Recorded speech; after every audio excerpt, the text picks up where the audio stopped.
maybe there is some similar to UCAT, but the ratio tends to be skewed. It's important to do the easier patterns as well. See, it's actually very easy. Hello and welcome back to my channel. For those of you that don't know, my name is Lotte and welcome to episode 5 of the shortest UCAT series you need to watch.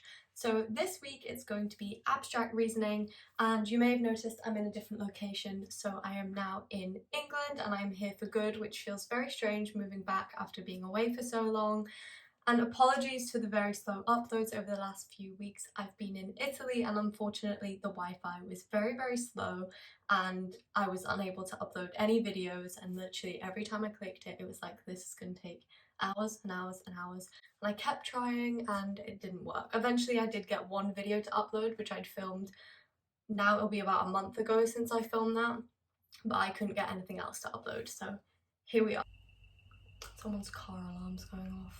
I really don't think the car alarm is going to stop anytime soon, so apologies if you can hear that. It's really annoying, but the video must go on. So as always, this will be structured with an introduction, my experience, and then 5 tips to help you nail this section. So to begin with, abstract reasoning, you either love it or you hate it. I don't think there's really an in-between.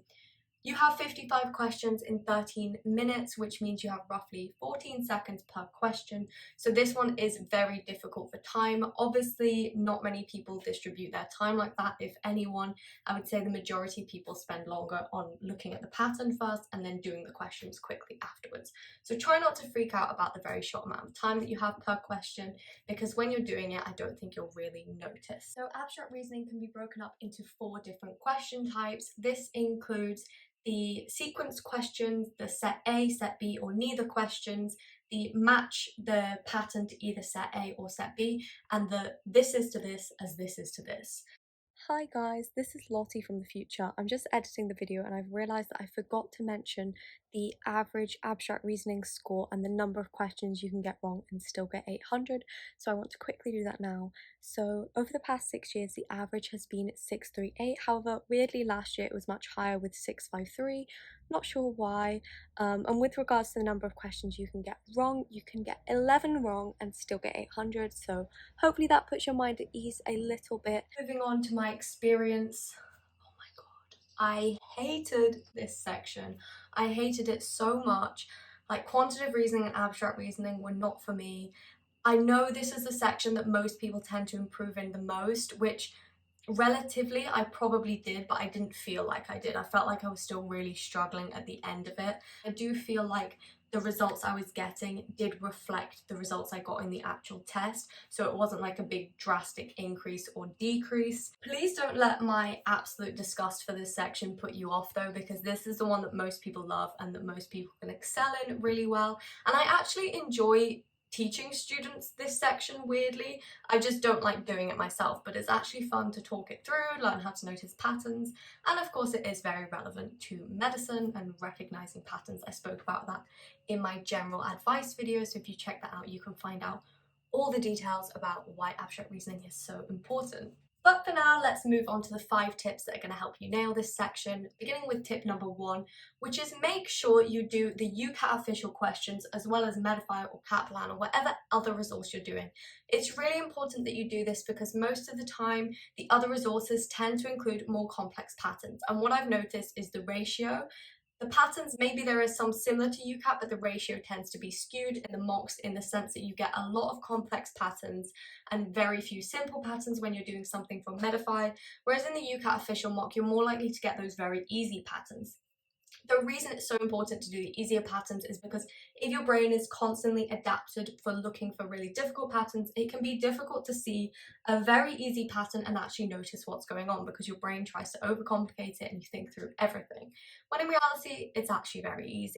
Tip number 2 is an extension of tip number 1. So when you're using your different resources, make sure that any pattern you get stuck on, you make a little note of it, write it down, and you might find it helpful to have multiple different pattern lists. So for example, your Medify pattern list, your UCAT official pattern list, and maybe one of the books you're using, a pattern list. That way you can see the differences and you can compare them and see the types of patterns that you're usually getting wrong, because chances are you'll see similarities between all of them. So when I was doing it, I noticed that it was always the angle questions that I was getting wrong, and the ones where it's like the square equals 3, the triangle equals 4. Those style of questions were very common for me to get wrong, so that was something I was aware of, and I knew to look out for that if I was very stuck on a pattern. Tip number 3 is really good if you want to do some revision but you don't feel like just doing questions, and that is reading out loud in a systematic way. So using something like scans, which to remind you is shape, colour, arrangement, number and size, and you can throw in symmetry and angles there. There is more noise going on, I do apologise. But yes, this is a very good way to make connections in your brain about patterns, help you recognize some in the future, and also by doing it in a systematic way, you can cut out different elements and you'll be left with one part of scans. So let's say color, for example, and it will help you to work out the pattern much quicker. Tip number 4, if you're really struggling with a very complex pattern, try to notice one thing about the pattern that may be linked. So let's say there's a pattern that has arrangement and color as the two parts to it. If you can notice just arrangement or just color, then just stick with that. Don't try and overcomplicate it too much if it's wasting time. Chances are you'll get 3 out of 5 if you use this method, which is perfectly fine, and it saves you the time elsewhere and you can maybe go back to it at the end. Tip number 5, if you are in the worst case scenario and you're completely stuck, literally just sit back from your laptop, get the bigger picture and basically do snap. So I don't know if you've played that game when you were a kid where you match the cards and then you say snap when they're matching, but you're going to do that with your difficult questions. So you look at the patterns available, you look at set A and set B and you think without using your brain. So think without using your brain, that makes a lot of sense. You're going to just look and match where you think it goes and trust your gut instinct that you will get some of them right, just by looking and assuming which one fits into which pattern better. It's not a very fail-proof way of doing it, but if you're stuck, it's going to save you some time. I hope you found that video helpful. Thank you so much for watching, and I also really hope you enjoyed the various background noises. I think we had a car alarm, a baby crying, someone on the phone, and a drill. So quite eventful for a short video. Once again, thank you so much, and I hope you have a wonderful day. Please do subscribe and share this with anyone who may find it helpful.